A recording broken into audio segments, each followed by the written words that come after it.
নবীজি আরো বলছেন, আমি জাহান্নামে গেলাম, জাহান্নাম আমাকে দেখানো হলো এবং সেখানে আমি একজন ফেরেশতাকে দেখলাম। কি দেখলাম? এই ফেরেশতা আমাকে দেখে হাসে নাই।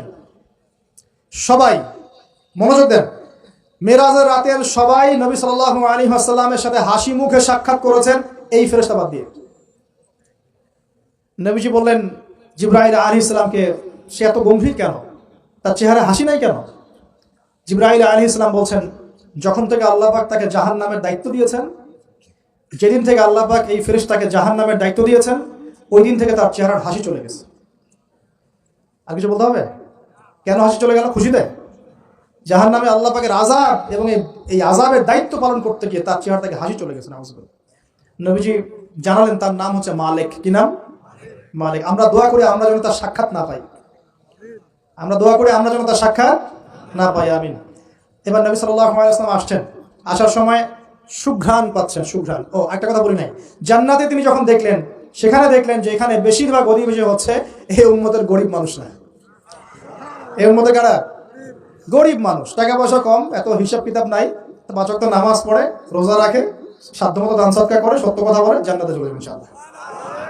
গরিবদের 500 বছর আগে, কত বছর আগে?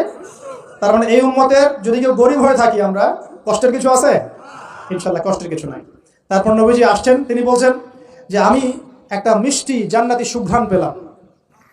আমি জিজ্ঞাসা করলাম এটা কোত্থেকে আসছে? তখন জিবরাইল আলাইহিস সালাম বললেন, এই ঘ্রাণ আসছে ফেরাউনের মেয়ের চুল আঁচড়ে দিত একজন দাসী। হঠাৎ একদিন চিরুনি পড়ে গেল হাত থেকে, সে বিসমিল্লাহ বলে চিরুনি উঠিয়েছে, আর দাসী শুনে নিয়েছে বিসমিল্লাহ মানে? বিসমিল্লাহ মানে কি? আল্লাহর নামে মানে কি? তোমার কি ফেরাউন আমার বাবা ছাড়া আরো কোনো ইলাহ আছে নাকি? তখন সেই মহিলা বলেছিল, হ্যাঁ আমি এক আল্লাহর ইবাদত করি, ফেরাউনেরও রব হচ্ছে আমার আল্লাহ। এই অপরাধে তাকে ফেরাউন বড় আগুনের কুণ্ডলি খুঁড়ে তাকে ওখানে নামিয়ে দিয়েছিল এবং তার 3টা কি 4টা বাচ্চা ছিল, এই সব বাচ্চাগুলোকে তার চোখের সামনে পুড়িয়ে মেরেছে। শেষে একটা বাচ্চা ছিল, কোলের বাচ্চা, এই বাচ্চাকে নিয়ে সে লাফ দিবে, তাকে বাধ্য করা হচ্ছে, সে তো নিজে মরতে রাজি, কিন্তু বাচ্চাটা মায়া লাগবে না, সে বাচ্চাকে নিয়ে লাফ দিতে চাচ্ছে না। তখন আল্লাহ পাক ওই বাচ্চার জবানে আল্লাহর কুদরত, আল্লাহর মুজিজা চালু করে দিলেন। ওই বাচ্চা কথা বলা শুরু করল। ওই বাচ্চা বলল, হে আম্মা ইসবিরি ইয়া উম্মা, হে আমার মা সবর করো, ফাইন্না মাউইদুনা আল জান্নাহ, আমাদের জন্য আল্লাহ পাক জান্নাত রেখেছেন। আলহামদুলিল্লাহ, লাভ দিয়ে জান্নাত।